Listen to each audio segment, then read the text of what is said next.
안녕하세요. 부동산TV 부동산입니다. 어제 뉴스를 못 읽어서 오늘 좀 뉴스를 읽어보도록 하겠습니다. 8월 31일 8월의 마지막 날 부동산 뉴스 읽어보도록 하겠습니다. 자, 첫 번째 뉴스예요. 온라인에 모인 파리 대책 피해자라는 제목인데요. 파리 대책 피해자 모임이라고 해서 근데 이게 그림이 조금 그렇다. 그렇지 않아요? 예, 파리 대책 피해자인데 피해자들처럼 안 그려놨어. 약간 아쉽다. 네. 파리 부동산 대책으로 피해를 입은 시민들이 온라인 커뮤니티를 결성해 집회는 물론 행정심판 등 집단 행동에 나설 조짐을 보이고 있다. 피해 사례를 공유하고 소급 적용해 부당함을 적극 알리겠다는 취지다. 뭐 요약하자면 파리 부동산 대책이 급작스럽게 나오면서 이로 인해서 대출 규제라든가 여러 가지 문제가 생겨서 이제 피해를 입은 사람들이 이 어떤 부동산 대책에 대한 구제책을 내놔라. 이제 우리가 피해를 안 입게 해달라. 집단 행동을 나서려고 하는 모양새라는 그런 기사예요. 제가 부동산 뉴스 읽으면서 지금 되게 당장 이 거래 중간에 있으면서 잔금을 마련하지 못해서 대출이 나오지 않아서 잔금 납부를 못하고 계약금을 떼일 처지에 있거나 또는 계약금 떼이는 수준의 문제가 아니라 중도금이 들어간 상태인데 매도인 입장에서는 거래가 막혀서 또 팔지 못하게 되는 진짜 굉장히 곤란한 상황이 발생한 어떤 거래건들도 되게 많고 제가 얘기를 많이 듣는 건 아니지만 여기저기 부동산 사장님들 얘기 좀 해보면 정말 머리 아파 죽겠다고 지금 당장 소송으로 비화될 만한 사건들도 많다. 비화될 만한 사건이 아니라 지금 진행되고 있다. 이런 사례들도 되게 많다라고 해서 굉장히 사실 지금 곤란한 상황인 것 같아요. 최근에 제가 또 몇 건에 어떻게 하다 보니까 이제 제가 상담은 따로 하지 않는데 어디 이제 모임에 갔다가 알게 되신 분, 이런 분들이 그 자리에서 물어보시니까 어쩔 수 없이 이제 얘기를 나눈 부분 중에서 지난 몇 달 전에 이제 분양했던, 아직 지금, 그러니까 분양해서 계약금 납부하고 계약 체결까지는 됐는데, 이제 중도금 납부를 해야 되는 시점이 되는데, 아직 지금 그 분양한 단지, 시공사랑 조합이랑 중도금 대출 은행이랑 중도금 어떻게 할 건지에 대한 협약이 안 된 상태인 거예요.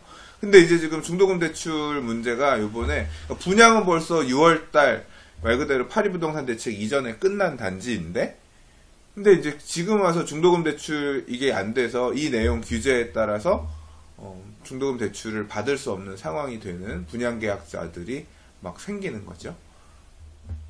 이런 분들 같은 경우도 굉장히 지금 분양 당시에는 파리 부동산 대책에 대한 내용을 전혀 인지하지 못할 시점이었는데 건설회사나 조합이 이 중도금 대출 부분을 정리를 안 해줬기 때문에 우리가 지금 이렇게 그 피해를 고스란히 다 받고 있다. 당장 지금 지금 분양권 전매도 안 되는 상황인데 중도금 대출이 안 나오면 중도금 납부를 할 수 없는 그런 상황이라서 이 분양 받은 것 때문에 기존 주택을 매각하는 조건으로 대출을 신청을 해야 된다거나 또는 대출이 안 나와서 굉장히 곤란한 분양계약자들도 많이 계신 것 같고 그래서 확인된 피해 유형이 16가지에 이르고, 그러니까 각자가 또 이게 딱 다 뭉칠 수 있는 게 아니라, 이렇게 중도금 대출이 안 나와서 중도금을 못 납부하시는 분들 같은 경우도 있겠지만, 또 같은 분양 단지 안에서 그거랑 상관없이 또 대출이 나오는 분들도 계시거든요. 다주택이냐 아니냐에 따라서 다른 거니까. 또 그리고 분양받은 단지가 투기 지역이냐 아니냐에 따라서 또 다른 거고 해서, 그러니까 사례들이 되게 많은 거죠. 지금 피해자들은 하루하루가 지옥이다 이렇게 굉장히 청와대에다 청원하기도 집단행동을 하기 위한 어떤 이런 부분들을 하고 계신데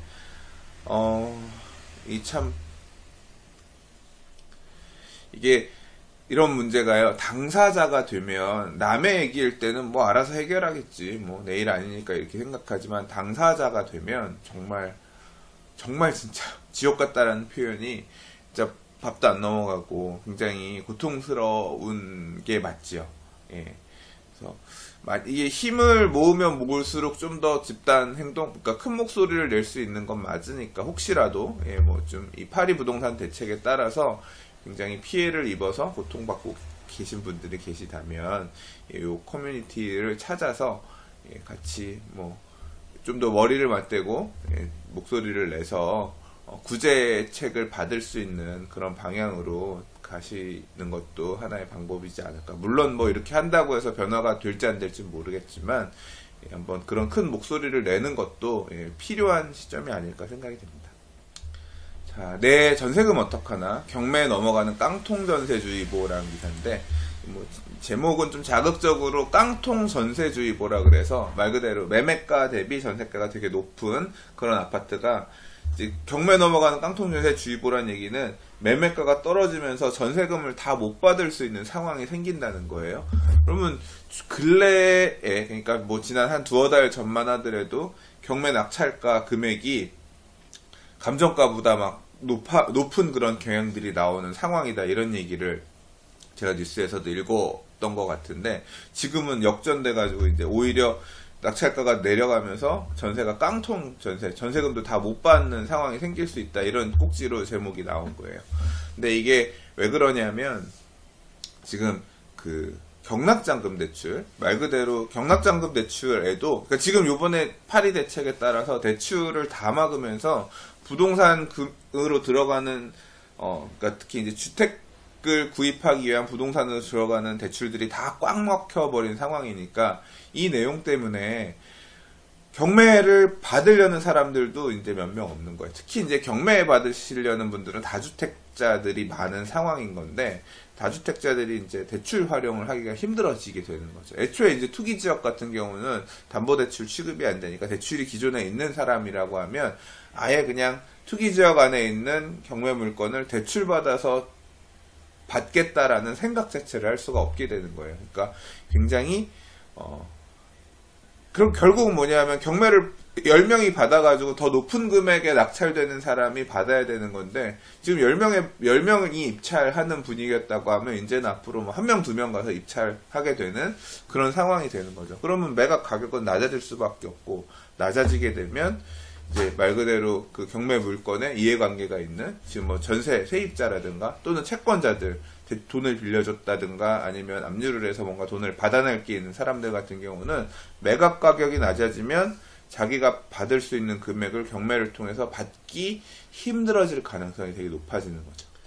그러면 이런 상황이 계속되면 어떻게 되겠습니까? 결국 돈 많은 사람들은 계속 경매 매각 가격은 낮아지게 되고, 결국 현금 많이 들고 있는 사람들이 이렇게 많이 가격 떨어져 있는 물건을 거의 뭐 싹쓸이 할 수 있는, 그러니까 돈을 많이 가진 사람만 더 좀 좋은 조건으로 굉장히 싸게 물건들을 받아갈 수 있는 그런 환경이 되는 거죠. 이게 좋은 방향인지는 잘 모르겠습니다. 조금 사실 문제라고 개인적으로 생각이 되고요. 그래서 기사에서는 뭐 같은 그런 이유 때문에 앞으로 경매가 넘어가더라도 이렇게 대출 규제가 되게 세게 있는 상황에서는 경매 그 낙찰 금액이 떨어질 수밖에 없으니까 결국 그 깡통 전세로 갈 가능성이 높아진다. 특히 뭐 이제 또 매수 수요가 다시 줄면서 전세 수요로 돌아가면 공급은 제한적인 상황에서 전세가 늘어나면 전세 가격이 올라갈 가능성이 있는데, 그렇게 전세를 높게 들어갔다가 뭐 이제 경매 넘어가거나 하면 또 이제 전세금 다 보전 못 받을 수 있는 경우가 생길 수도 있으니 뭐 주의를 했으면 좋겠다. 그런 그런 의미에서 이 기사가 이제 뒷부분에 보면 쓰여졌더라고요. 예. 이런 부분도 같이 좀 고민을 해보십사 하는 측면에서 뉴스 읽어봤습니다. 정부별 임대주택 네이밍 혼란만 부추긴다 라는 기사인데요. 이게 저는 100% 공감하는 얘기입니다. 진짜 이거는 사실 정권들이 문제가 있다고 생각해요. 저는 이거는 뭐 왜냐하면 이 행복주택, 뉴스테이, 뭐 그러니까 보금자리 주택, 보금자리는 이제 뭐 보금자리 주택은 조금 다른 개념이긴 합니다만, 정부가 뭔가 자신들의 차별성을 드러내기 위해서 결국 하고자 하는 거는 공공임대주택을 공급하려고 하는 건데, 이건 내가 한 거야 라고 해서 자꾸 별도의 다른 브랜딩 이름을 붙인단 말이에요. 비슷한 내용이긴 한데, 그래서 이건 뭐지? 저건 뭐지? 그러니까 공공임대주택이 필요한 수요 입장에서는 이름들이 다 다르고 하니까 어떻게 해야 되는지도 다르고 좀 혼란스러운 거죠. 그래서 사실 저도 잘 몰라요. 저도 잘 모르고 그냥 그때 이제 이거는 누가 어떻게 해서 나왔던 거구나. 행복주택은 누가 했고 뭐 이건 누가 했고 또 바뀐 또 새로운 이런 게 나오면 되게 더 혼란스러울 수 있겠죠. 그래서 이 내용이 이제 LH의 토지주택연구원이 공공임대주택 미래 모델 개발과 향후 정책 로드맵 구상 연구라는 보고서를 냈는데 그걸 지적했다 그래요. 전문가들은 복잡한 유형과 대상이 중복적인 임대주택의 공급 유형을 통합해야 한다고 입을 모았다. 좀 심플하게 어떤 사람들한테 가는 건 이거, 어떤 사람들한테 가는 건 이거 이렇게 해서 조금 정리를 해야 될 필요가 있다. 그런 부분에 대해서 주장을 했다 그래요. 뭐 아무튼 이번 정부에서는 이런 그 임대주택 관련된 내용들 아마 뭐 주거복지 로드맵이라는 뭐 9월달에 발표하는 내용에 뭐 어느 부분까지 어떻게 나올지는 모르겠지만 조금 깔끔하게 수요층들 말 그대로 공공임대주택의 수요층들이 조금 이해하기 쉽게 뭐 신청을 하는 방법에서부터 종류에서부터 이제 이런 부분들을 조금 정리해 나가는 게 필요하지 않겠냐. 충분히 설득력이 있는 얘기지 않나. 개인적으로 그렇게 생각이 듭니다. 이거는 그냥 한 꼭지 지나가는 기사인데 이 제목 매매는 없고 전세 월세 시세표만. 그래서 지금 반포주공 1단지에 한 부동산 시세표에 매매 물건은 없고 전월세 물건만 게시되어 있다 이렇게 되어 있어요. 그럼 이게 항상 이런 기사를 보면 좀 뉘앙스 자체가 매매가 떨어져서 숨기는 것 같다 뭐 그런 내용이 있지만 전에도 말씀드린 바와 같이 이제 강남 재건축 아파트들은 이제 매매가 안 되는 데들이 많아서 조합원 지위 변경 금지가 된 단지들이 많아서 매매를 할 수가 없어서 이제 그 전월세밖에 올릴 수밖에 없는 그런 환경이 사실은 된 거죠. 그러니까 이 기사의 내면의 원래 의미는 그건데 국회에서 읽지는 않았으면 싶어서 그냥 짧게 스쳐 지나갑니다. 자, 아파트 1, 2순위 청약 전 내 집 마련이 신청이 금지된다 라는 기사예요. 그 다음에 예비 당첨자 선정 완료 신청 가능하다라 그래서 청약 제도 자체, 그러니까 청약 제도가 아니라 조금 내마라고 소위 불리는 4순위, 4순위라고 소위 말하는 내 집 마련 신청을 이제 진행을 못할 것 같아요. 이제 이 내 집 마련 신청이라는 게 뭐냐면, 이제 아파트 청약을 할 때 1순위, 2순위, 그 다음에 1순위, 2순위에서도 마감이 안 되면, 이제 3순위라 그래서 돈 넣고 청약 증거금에서 이제 넣을 수가 있는데, 보통은 요새는 다 1순위에서 거의 끝나죠. 2순위까지 넘어오는 경우도 잘 없습니다. 청약통장 2순위까지도. 3순위는 거의 못 봤죠. 근데 이제 미분양 단지들 좀 있을 것 같다. 2순위까지도 안 나오면, 이제 3순위 넣어서 당첨되면, 뭐, 좋다. 뭐, 이런 식으로 3순위까지도 가는 적이 있었어요. 근데 이 4순위라는 건 뭐냐면, 이렇게, 어떤 청약에 의해서 가는 게 아니라, 일종의 이제, 이런 청약 통장 이런 거 없이 들어와서 내 집 마련 신청서라 그래서, 모델하우스 보러 온 사람들한테, 그러니까, 분양하는 측면에서는 대기 매수자들의 연락처를 받는 거죠. 근데 그냥 연락처만 받을 때도 있는데, 그러니까 예전에 뭐 인기 없을 때는 그냥 내 집 마련 신청서라고 해서 받았어요. 받으면 그 사람한테 전화해서 미분양 난 거 있는데 와서 분양 받으실래요? 전화라도 한번 할 수 있으니까.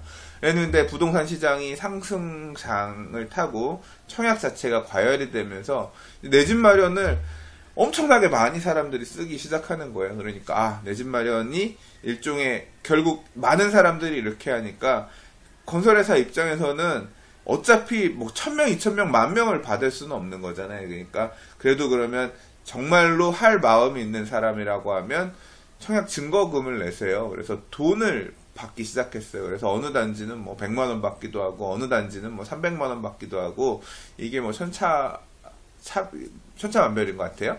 근데 이렇게 내 집 마련 받은 사람들을 그래서 이제 보통 1순위, 2순위, 그러니까 그 당첨자 발표가 나고 나서 이제 쭉 이제 계약들을 진행했는데 뭐 사정이 생겨서 계약을 안 하는 사람도 있고 당첨자인 줄 알았는데 가점을 잘못 써놔서 부적격 당첨이 된 사람도 있을 수가 있고 그래서 이제 그렇게 나온 물량들을 예비 당첨자들이 받고 예비 당첨자들도 받아서 내가 이 예비 당첨으로 가져갈 수 있는 호수가 내가 마음에 안 들어 하면 이제 그러고 나서 남는 물량들이 또 나오거든요. 이걸 갖다가 이제 이 내 집 마련 신청한 사람들이 받아가게 되는 건데요.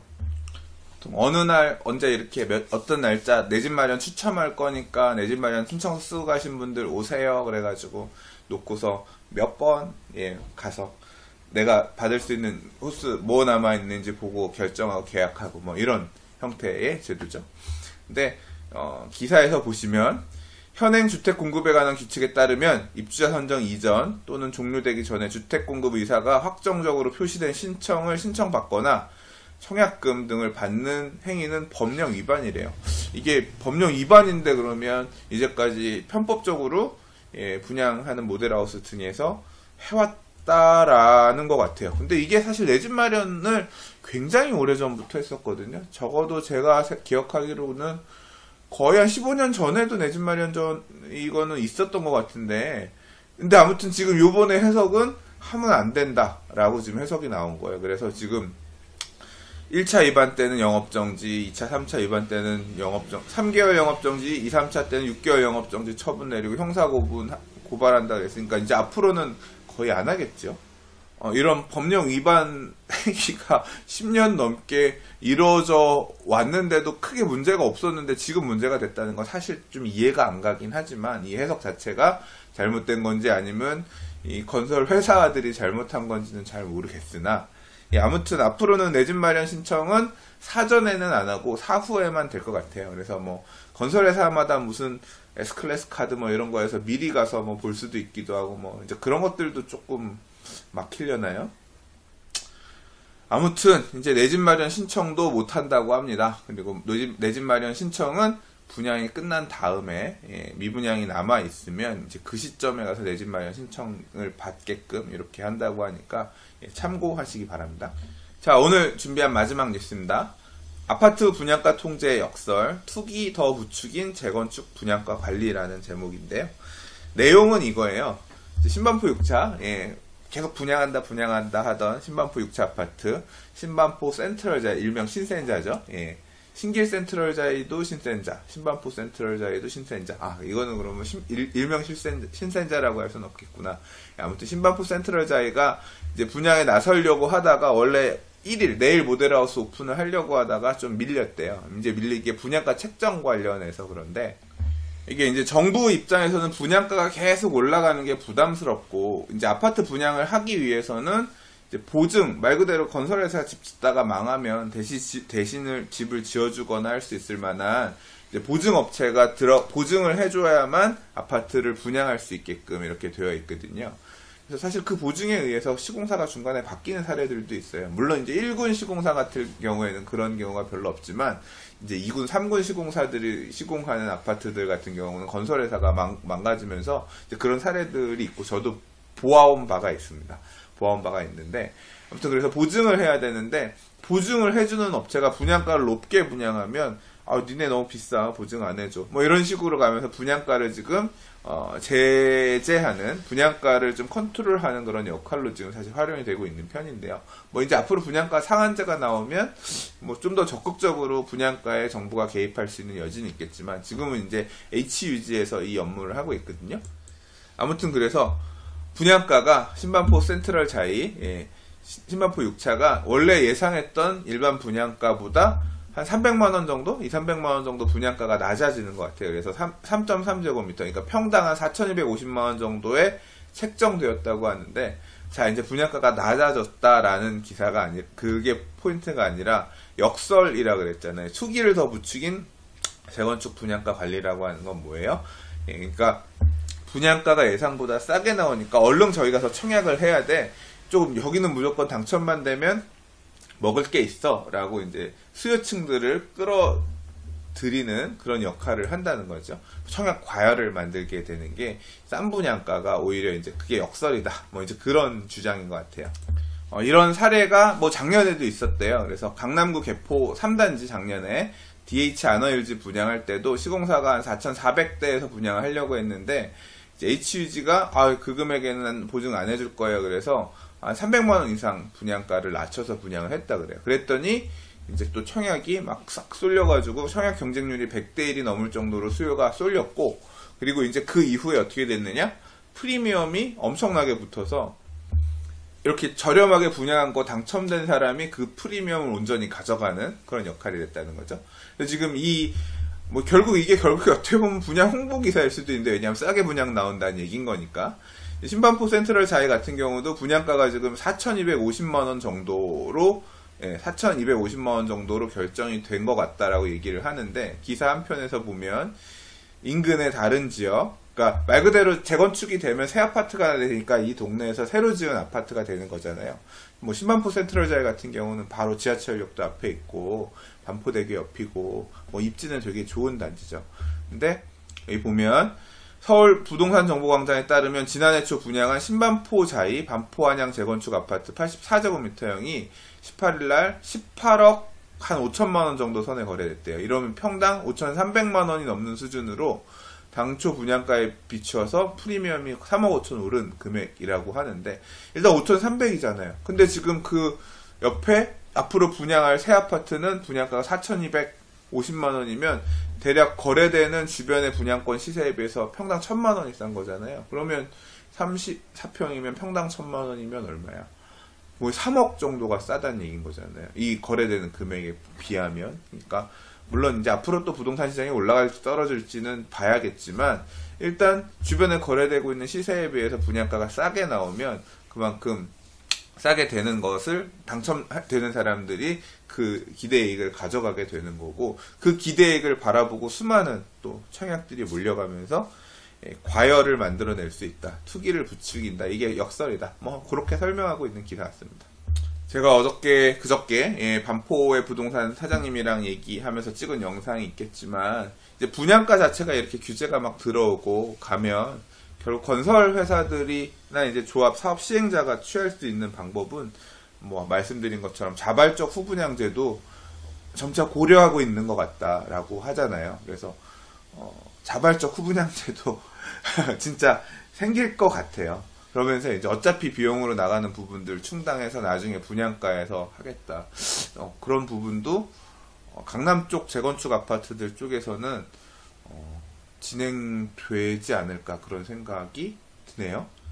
자, 기사에서는 제가 같이 읽지는 않았습니다만 따로 꼽아서 좀 읽어봤던 기사 중에 이제 이 반포가 이런 식으로 분양가를 예상 분양가보다 낮추니까 개포 시형, 강남 포레스트 같은 경우도 분양가를 낮춰야 되나 뭐 고민하고 있다라는 기사도 있고, 뭐 단순히 분양가 낮추는 게 뭐 이렇게 뭐 역설이라고 여기 표현했지만, 사실 분양하는 입장에서도 대출이라든가 금융 부분이 이렇게 막혀서 순탄하게 분양을 하기 위해서는 아무래도 좀 더 매력적인 분양가로 싸게 분양가를 내야 되는 게 맞겠죠. 그리고 또 이제 그런 부분을 시행하는 입장에서도, 또는 이제 분양이 안 되면 또 걱정스러우니까 건설 회사들도 고민을 하고 있을 거고요. 뭐 이제 그런 부분들이 포함된 결과물인 거죠. 뭐 그렇게 생각을 해야 되는 게 맞겠죠. 네. 아무튼 오늘은 뭐 요 정도 뉴스까지 읽어보도록 하겠습니다. 내일 금요일이죠. 네, 내일 또 다른 뉴스 읽어보도록 할게요. 파리 부동산 대책이 나오고 나서 이제 딱 30일 정도, 한 달 정도가 돼가는데, 기본적으로는 좀 저도 우울합니다. 이게 부동산 시장 자체가 동력을 좀 잃은 것 같고, 주변에 있는 분들이 좀 우울해하고 우울한 얘기들이 많이 들리니까 저도 우울하네요. 좀 맥이 빠지는 8월이 아니었나 싶습니다. 9월 달에는 조금 더 생기 있는 모습이 될 수 있으면 좋겠고요. 다른 분들도 좀 힘내실 만한 좋은 그런 이슈들이 많이 있었으면 좋겠습니다. 네, 8월 한 달 고생 많이 하셨고요. 내일이 9월 1일이구나. 9월 새로운 얼굴로 다시 인사드리겠습니다. 감사합니다. 부동산이었습니다.